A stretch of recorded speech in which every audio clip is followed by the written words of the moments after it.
قانون د یو چا زوی و یو چا پیدا کړی و مګر دا دی چې څه بلا زلزله وخته د فیملي په باره کې ګوره زموږ اسلام څونه موږ موټیویټ کړي why live together, sleep together, eat together, pray together.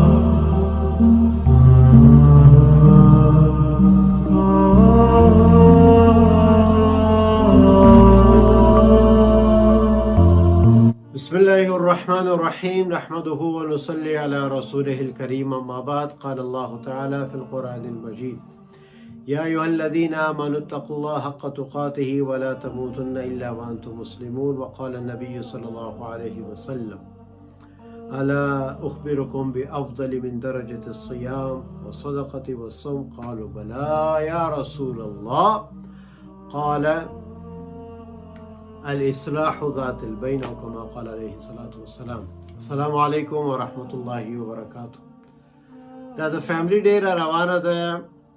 نو په هغه باره کې څه خبرې د سره کوم. ګوره د فیملی ډے په باره کې د جمعې په ورځ چې اوس بیان اوسو په انګلیسي ما وکړي هغه هم د فیملی ډے په باره کې په مسجدو کې خو نو ټول په انګلیسي انو ما غوښتل چې دغه ټاپک په پښتو کې هم باید چې خبرې وسي. ډېر مهم ټاپک دی. خبره داسې ده ګرانو وړونو محترمو مشرانو چې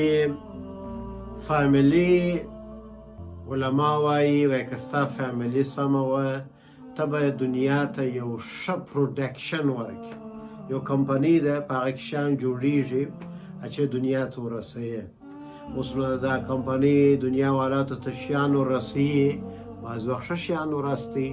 کله مثال کالجی کله مثال مټران جی کله مثال کورونه جی اگر د کمپنۍ سره تر روان او چرسم په کمپنیانو کې جوړیږي هیروین په کمپنیانو کې جوړیږي شراب په کمپنیانو کې جوړیږي حتی که سرکوزی په یو ځای جوړیږي خپل کمپنیانی معنا خپل سیستم او دغه اصله د بومان جی د غړغټ ډسټرکشن چې په دنیا کې کیږي هغه یو ځای جوړیږي. مګر بعض خلک په دنیا کې د ښو شیانو څخه فایدې اخلي بعض خلک بیچاره برباد سي د چرسو د هیروینو د ډرګس پورنوګرافي سره ولې هلته د فیکټري څخه شیان دي در روان دي خورا بد را روان دي. نو فیملی اوس داسې ده که تا د خپل اولاد تربیه او ښه ښایسته فیملی جوړه نو دا پروډکشن دنیا ته به ته یو ښه شی ورکړې. فرعون هم د یو چا زوی و یو چا پیدا کړی و مګر دا دی چې څه بلا زلزله وخته او دغسې سلیمان علیه السلام پیغمبر و بادشاه سو دام یو سړی و چې خدای تعالی د ده ذریعه سره څونه هدایت څونه خیرونه دنیا ته ورسول. نو دا ګرته چې راځي د کور د خوا سره راځي. نو فیملی د فیملی په باره کې ګوره زموږ اسلام څونه موږ موټیویټ کړي یو. اوس ګوره موږ په دې وطنو کې یو ویسټرن پارټ اف د ورلډ یو کاناډا امریکا یو کې فرانس دا ځایونه چې دلته فیملی سیستم نسته که ستا هم بیخي ویک دی. ګوره کور سه رستورانت جوړ کړی دی چې بس هر یو رالی پر هر وخت یخچال خلاص کړي ډوډۍ وخوړله یا یې هوټل جوړ کړی دی کار ته ورستلی د شپې راسې بدسې که هوټل سال بیا رئیسې خپل کارو پسې سي. نو اوس why live together, sleep together, eat together, pray together. چې که بجاده و د ډوډۍ ګټ سره یو وخت چې نو انشاءالله دوی به pray together هم وکړي عبادت هم سره یو ځای وکړي. نو اوس هم موږ ته دا ویل کېږي چې فیملی سټرانګ. اوس نو ګوره اسلام او زموږ نبي مبارک صلی الله علیه وسلم څنګه دا فیملی سټرانګ کړی ده دا به زه یو څه احادیث درته وایم. رسول الله صلی الله علیه وسلم فرمایي که یو څوک را ولاړ سي خپل پلار ته ګوره فیملی پلار مور خور ورور اکازي مامازي خالازي دا ټوله یو فیملی سي ښایسته. نو رسول صلی الله علیه وسلم فرمایي چې ته خپل زی ته اولاد ته ولیږي چې ته خپل پلار ته د محبت په سترګه وګوره نو خدای تعالی به ستا په اکاونټ کې یو حج ولیکي. نو یو صحابي ورته یا رسول الله که زه بار بار یعنی څو وارې دا پلار ته د محبت په سترګه وګورم نو رسول الله صلی الله علیه وسلم ورته ویل چې بار بار به خدای تعالی ستا په اکاونټ کې د حج ثوابونه لیکي. دا خو پلار زامنو ته ویله چې د خپل پلار سره داسې وکړه ګوره ستا په اکاونټ کې داسې حج راځي. اوس بیا پلار ته څه شي ویلي دي په مشکات شریف کې حدیث دی چې ته د خپل اولادو دپاره د کوره راووتلې پیسې ګټې، یخ دی، ګرمي ده، واوره ده، ګرمي ده، دلته واورېږي، بیا کوم ګرمي ده، ګرده تکلیفونه ته پر ځان وړې. وایي د قیامت په ورځ ګوره ستا نیت چې شته چې پر خپل اولادو باندې پیسې خرڅې کړم. وایي د قیامت په ورځ به داسې راسې چې ستا مخ به د 14مې سپوږمۍ په رقم بریښ، یعنې جنتي سړی به یې. دا فیملی سترونګ کړې ده. هلته یې اولاد ته یې دغه ویله، دلته یې پلار ته دغه ویله. صحیح سو. بل یې پلار ته ویلي دي وایي هغه پلار چې راولاړ سي د خپل 2 لوڼو بلکې د 1 لور یا 2 یا 3 لوڼې ښه تربیه وکړي، واده ورکړي، نو رسول صلی الله علیه وسلم فرمایلي چې دغه سړی او زه به په جنت کې که هاتین دا 2 ګوتې مبارک د ښکاره کړلې والما او دی به په جنت کې دغسې سره نږدې یو. سبحان الله. نو دا هم بیته د فیملی سترونګ کړل. دغه یو څه خبرې وې. اوس نو بله خبره درته وایم. ګوره زموږ په مغزو کې د لمانځه، د روژې، د صدقات، عمره، حج، د دې ډېر فضایل ثوابونه زموږ په مغزو کې دي او د صحابهو په مغزو کې هم وه. اوس نو رسول الله صلی الله علیه وسلم دې ته ویله الا اخبرکم بافضل من درجة الصيام والصدقه والصلاه او کما قال. ول در لمانځه، در روژې، در خیراتو، معنا نفلي روژې، نفلي لمونځونه او نفلي خیراتو،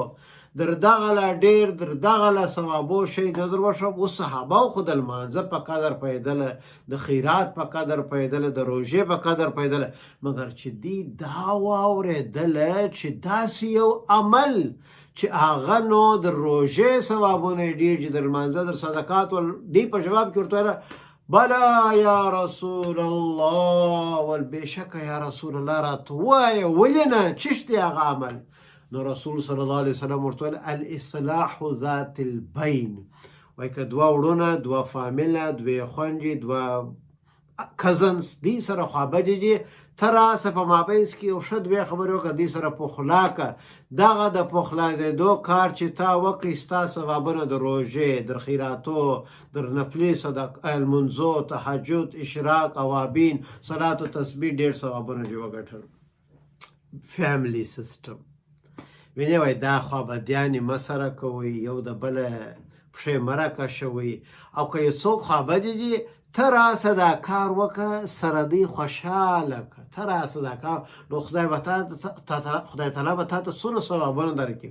ګوره موږ هغه سړی چې تهجد کوي، موږ واه واه، عمرې کوي، 10 زره 15 زره ډالره خرڅوي عمرې ته ځي، موږ واه واه څونه ثوابو کار کوي. مګر دغه سړی، دغه ورور، دغه خور چې یو 2 وړونه سره خوابدي،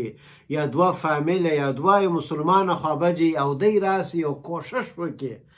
دته خدای څونه ثوابونه ورکړي. دغه خلک، دغه سړي ته موږ واه واه نه وایي چې د واجې څه وروره، د واجې څه خورې، دغه جنو کار وکړي. وایي شیطان نه دی، وایي شیطان د خپل د تخت چې دی په مسلم شریف کې دا روایت دی، پر اوبو یې تخت ولګوي. شیطانانو څه پوښتنه کوي، وایي چیش چې کړي دي نن، یو وایي ما غلا په وکړه، بل وایي ما شراب په وڅښل، بل وایي ما دا په وکړه، دا ګرته حرام کارونه ته. یو داسې په کونج کې ناست وایي ما خو غټ کار نه دی کړی، بل معنی داسې ځان ورته ایسي. دغه ورته وایي دا شیطان وایي تا یو کار نه دی کړی، وایي ما بس یو میړه ماینه په جنګ سره واچول، راس په غش کې ونیسي، وایي اصلي کار خو تا کړی دی. نو مېرمنې ته ویل کېږي ګوره که یو وخت خاوند څه خوابدي سي پروا نه کړي ته ورسه، او خاوند ته ویل کېږي ګوره که مېرمنه خوابدي پروا نه کړي ته ورسه. شیطان ته موقع مه ورکوه چې دی ډول وایي خوشحالي، واه واه واه واه دواړه مې سره خوابدي کړي دي. نه شیطان ته تا نه پرېږدم مې خوشحاله کوه، دستي سره پخلا سي. نو دغه کار چې څوک کوي زموږ په کمیونټي کې یا زموږ په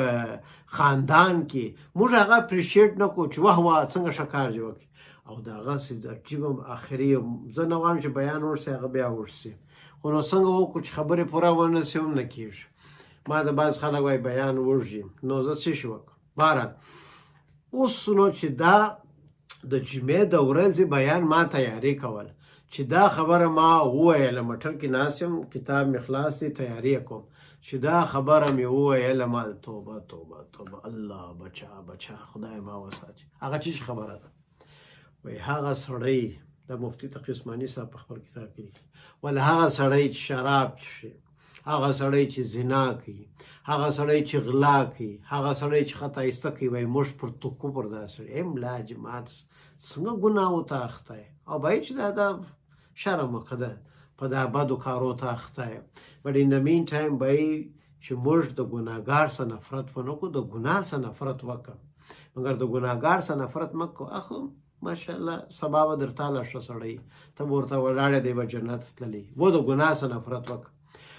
نو دا صاحب کتاب وای ګورم وای ته دغه سړی موږ څونه ګناهګاره بولو مګر هغه سړی چې څوک په جنګ اچي یا داسې خبره کې چې یو دوه خلک سره په جنگ وولېږي وای دغه در شراب چې زنا چې کوي غلا چې کوي وای دونه غټه ګناه ده وکړل دغه سړی چې دی په ځان نه دی خبر خدای چې موږ د دغه څه وساتي چې دوه وړونه دوه خویندې سره جنګو جنګول معنا دا نه دی چې موږ علیحده راسو یا معنا که یو څوک په خپل مابینځ کې سره خوابدې خبرې نه کوي ته ورته داسې مکوی مګر ته د یو چا سایډ مه اخه وا ښه د سره کوي ښه تلیفون یې نه و درته راکړی چې مورکو بله ښه ته یې واده ته نه وې راغوښتې بله ته مه راغواړه یا نو تلیفون په تلیفون یې نو ته ولې دغه دی ولې تلیفون ورکړې استغفر الله دا څه خبرې دي اسلام خدا وایي وایي که هغه ستا سره نه کوي چې ورسره وکړه دی تا ته شراب کوي ته دعا ورته وکړه دی تا ته شرابې کې ښکنځل کوي ته دعا ورته وکړه دی تا نه درکوي ته ورکړه اسلام خدا وایي موږ کسات اخو او بیا نو بعضې خلک داسې چې وروره دا ستا کار نه دی ته ولې د دې دوه په مابینځ کې راولېږې ټول د دې دوه په مابینځ کې راولېږي او غوږونه یې وردغه یا ورته وایه دا نه کېږي دغسې ته مې کوه چې پر غاړه چاړه درته کښېږي دا کار ونه کړي دغسې خبرې ورته کوي دا خو اورو موږ نو وروره ولې دغه د ګناه انبار پر سر اخر رسول صلی الله علیه وسلم فرمایي قیامت په ورځ به راسي دونه عملونه به کړي چې غرو ته به رسېږي مګر ګرته ښه عملونه به ځینې واخیستل سي نو زه خپلې خبرې خلاصوم دا حدیث دا دی چې په مابینځ کې په فامیل کې هېڅوک پرفیکټ نه دی غلطیانې ټوله کوي زه کوم ته کوې دی کوي یا بلې کوي مګر عفوه درګذر ویې بخښه یاره څه خدای تعالی به تا وبخښي حضرت ابوبکر پر یو چا باندې درد ورغلی و زه بیا پر تا باندې یوه روپۍ نه خرڅوم خو هغه ټکسه ده په سوره نور کې ده بله الله تعالی ورته ته نه غواړې چې الله تا وبخښي ولې نه غواړم ولې دغه سړی وبخښي نو ګای زه راولاړ سم خپل ورور وبخښم ورور چې راولاړ سي ما چې وبخښي انډیوال چې وبخښي خویندې چې سره خوابدې چې فیملي دغسې جوړېږي فیملي په دلایلو نه جوړېږي فیملی په درګذر عفو صبر پروا نه کوي او زموږ بل پرابلم دا دی چې موږ دا وایو چې زما حق نه کوي راده وروره خپل حق د الله څخه واخه او بله خبره دا ده موږ د یو چا سره شک په فیملي کې دا پرابلم یې موږ د یو چا سره شک وو اوس مثال زما ورور دی زما خور ده زما څه یو فیور وغوښتي ما یو پله دوه پله درې پله وایي دا کار زما سره وکړه زما باندې راغلی دی دا کار هلپ را سره وکړه یو پله دوه پله درې پله څلور پله مګر تر سره وکړي اوس نو زما یو کار پیښ سو زه ورته هم دا کار خو را سره وکړه وایي زه خیناسته وکړم څه وایې لس وارې مې ستا سره وکړله اوس چې زه یو پله ستاسه غواړم چې نه را سره کوې ولاړ شه